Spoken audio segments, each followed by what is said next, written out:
आज आप जी की ममता, आप जी का मोह संपत्ति परिवार में कितना है, ये तो अंडरस्टूड है।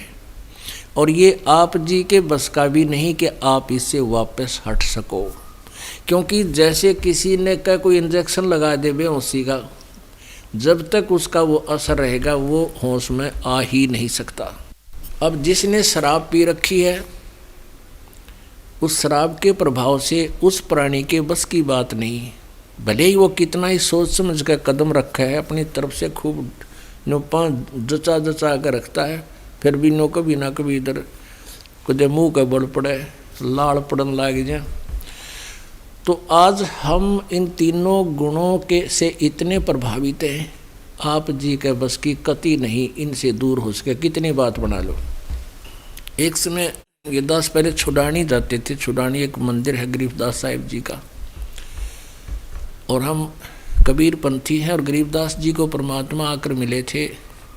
हमारे पूज्य गुरुदेव जी भी वहाँ समागम के दिन एक समागम होता था, गरीबदास जी को परमात्मा कबीर जी मिले थे छुडानी में सतलोक से आकर के।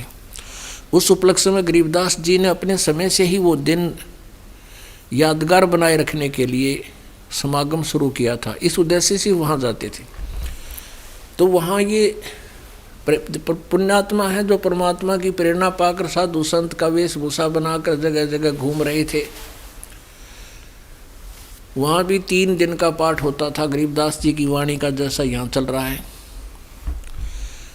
तो वहाँ ये साधु बने हुए लाल कपड़े वाले घने आया करते, और तब तक दास को ये नाम देने का आदेश नहीं था। सन 1988 से सन 1994 तक लगभग 6-7 वर्ष तक दास को अपनी भक्ति करता था, नौकरी करता था।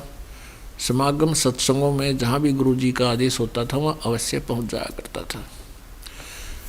तो वहाँ क्या देखा, 5-7 वह साधु बैठे लाल कपड़े वाले, अच्छे एज्ड, और वो क्या बतलाने लग रहे बैठ के।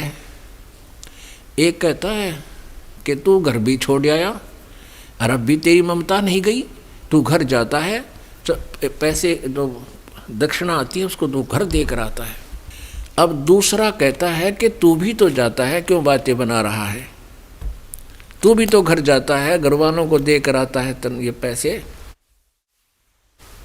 अब एक तीसरा न्यू कहने लगा, भाई एक बात है, ठीक है हम घर छोड़ आए, लेकिन ममता उन मोह कति खत्म नहीं। चौथा ने बोला, भाई एक काम तो हो जा, एक बात से तो ममता कम हो सकती है उनसे कि घर वाले हमने कूट देने एक वे पिटाई कर दें, फिर तो ममता हो सकती है, ना तक कोई ना होती। पांचवा ने बोला, मेरे गिला हुआ भी होली, मेरी पिटाई भी होली, और फिर भी ममता ना हटती। तो कहने का भाव ये है कि आप जी कितना ज्ञान सुन दियो, और परमेश्वर ने भी ये बता रखा है कि परमात्मा पाने के लिए घर त्यागना या परिवार त्यागना अनिवार्य नहीं है। इसमें त्यागना क्या है, बीड़ी शराब मांस तम्बाकू चोरी ठगी जारी रिश्वतखोरी, दूसरे की आत्मा दुखाना, झूठ बोलना, बेमतलब किसी को सताना, ये त्यागनी पड़ेगी।